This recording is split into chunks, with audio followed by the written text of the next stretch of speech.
अगर वली से हो जाए उसी को करामत कहते हैं। ये तो बहुत बड़ी बात बता दी मैंने। इससे बड़ी बात बताऊं, हजरत मौला अली का नाम सुना है, बार बार सुना है, वो तो हमारे दिल पे लिखा हुआ है। हजरत मौला अली की कई करामतों में से एक करामत बताता हूं, आपकी सीरत में लिखी हुई। क्या?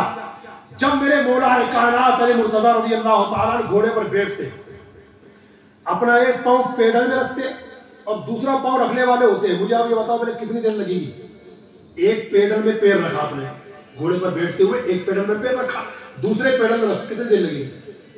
खासतौर से वो तो बताई सकते हैं कि शादी हो गई, दूल्हा बने थे 5 मिनट। मुझे तो नहीं लगे, मेरी भी शादी हो चुकी है। 2 मिनट बहुत ज्यादा हो गए, सेकंड, चंद सेकंड की बात है। हाँ ये भी सही कह रहे हैं, 5 मिनट इससे लग गए होंगे, वो दूल्हा बैठ ही नहीं पा रहा, उसकी शेरवानी अड़ गई किसी से, अरे भाई क्या हो रहा है, इसको सही करो, तो उसको 5 मिनट लग गए।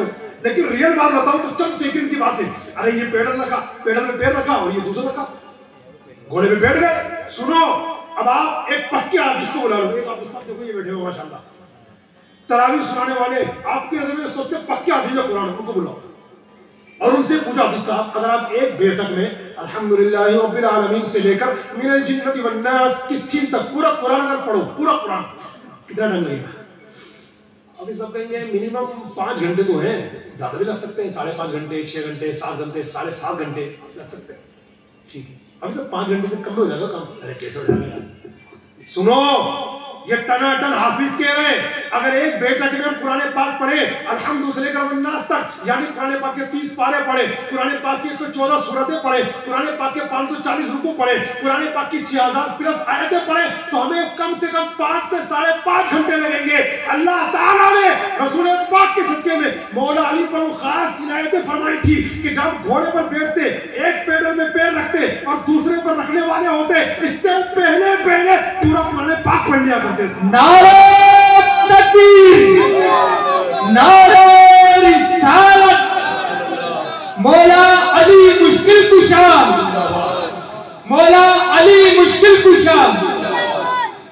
जब मौला अली का नारा लगा तो एक नारा भी लगाओ आपसे, ज़मी बोली फलक बोला अली मौला, अली मौला, ज़मी बोली फलक बोला अली मौला, अली मौला, ज़मी बोली फलक बोला अली मौला, अली मौला, चमन कली कली अली अली अली अली, चमन चमन कली कली अली अली अली अली। मौला अली की करामत है, दूसरी करामत है तो मेरी करामत, तो करामत कहते हैं उसको है जो किसी वली से सादिर हो और समझ में ना आए। तो अल्हम्दुलिल्लाह अल्लाह ताला ने सरकार गौस पाक रज़ी अल्लाह ताला अन्हु को बड़ी शान और इज़्ज़त अता फरमाई। मैं तो एहसास भी नहीं कर पाया और जो अरबाज मैंने टाइम मुझे दिया था वो बिल्कुल खत्म होने के करीब आ गया, इसलिए अपने बयान को इख्तिताम की तरफ ला रहा हूँ, क्योंकि मेरे बाद आपको जो हमारा खुसूसी मेहमान पीर तरीक़त रहबर राय शरीयत हज़रत क़िबला मुफ्ती खालिद मिसबाही साहब उनका इंशाअल्लाह ज़बरदस्त खिताब समाअत करना है। तो अब चंद मिनट के अंदर मेरी गुफ्तगू खत्म होने वाली है। आखिरी पॉइंट अर्ज करता हूँ, हालांकि बातें बहुत सारी सोच कर पढ़ कर आया था लेकिन रह गई। आखिरी पॉइंट, इसी पर इंशाअल्लाह गुफ्तगू खत्म करूंगा। गौस पाक से एक बार किसी ने पूछा, हज़रत अल्लाह ने आपको कुतुब का मर्तबा दिया, कौन सा मर्तबा? कुतुब। देखो वली की कई कैटेगरीज होती है, गौस, कुतुब, अब्दाल, औताद, नुजबा, नुकबा, कई कैटेगरीज है, उनमें एक कैटेगरी होती है कुतुब। सरकार गौस पाक कुतुब भी है। तो पूछा हज़रत आप कुतुब कैसे बने? तो गौस पाक फरमाते दरस्तुल इल्मा हत्ता सिर्फ कुतुबा, मैं इल्म हासिल करता रहा, इल्म हासिल करता रहा, इल्म हासिल करता रहा, यहाँ तक कि अल्लाह ने मुझे कुतुब का मर्तबा अता कर दिया। अब इसी पर मैं अपनी गुफ्तगू एंड करूंगा। मेरे भाई याद रखना, हर आलिम वली नहीं होता मगर हर वली आलिम होता है। अब मैंने क्या कहा, आपने सुना? हर वली आलिम होता है मगर हर आलिम वली नहीं होता। हर मुसलमान इंसान है मगर हर इंसान मुसलमान नहीं है ना। इसी तरीके से हर वली आलिम होता है मगर हर आलिम वली नहीं होता। तो हमारे गौस पाक क्या है? पैदाइशी वली, माँ के पेट से वली बनकर के आए। तो जब वली है तो प्लस आलिम भी है। इसके बावजूद मेरे गौस पाक ने जीलान को खैराबाद कहा कि नहीं कहा? पैदा कहाँ हुए? जीलान में। मजार कहाँ है? बगदाद में। मतलब इल्म दीन हासिल करने के लिए बगदाद ऐसे गए मेरे गौस पाक के, पलट करके जीलान आए नहीं, मजार भी वही बन गया आपका।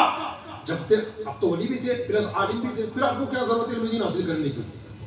इल्म होने के बावजूद मेरे गौस पाक ने इल्म हासिल किया। एक गौस पाक के मानने वालों, हमारा और आपका शुमार किन लोगों में जरा गौर कीजिए। हम गौस पाक की सीरत को कितना फॉलो करते हैं।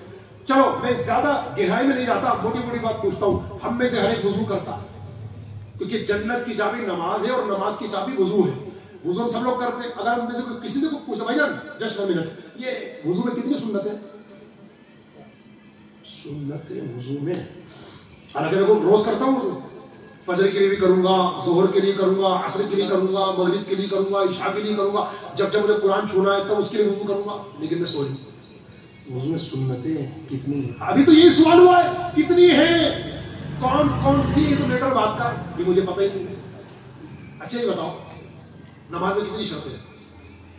शर्तें 6 सुनना का 6 है। अच्छा ठीक है। अच्छा नमाज में वाजिबात कितने हैं जिनको फॉलो करना वाजिब है, जरूरी है? वाजिबात तो पता नहीं है। ये वो बेसिक चीजें हैं जो हम मुसलमान हैं, एज ए मुस्लिम पे पता होनी चाहिए। इसके बावजूद हमें मालूमात नहीं। और नाम लेवा किसके? सरकार गौस पाक के। मेरे भाई याद रखना, इल्म हासिल करना कितना जरूरी है, इसकी अहमियत को समझना हो ना। मैं आपको कुरान पाक से हवाला देता हूँ। कुरान पाक में कितनी आयतें? 6।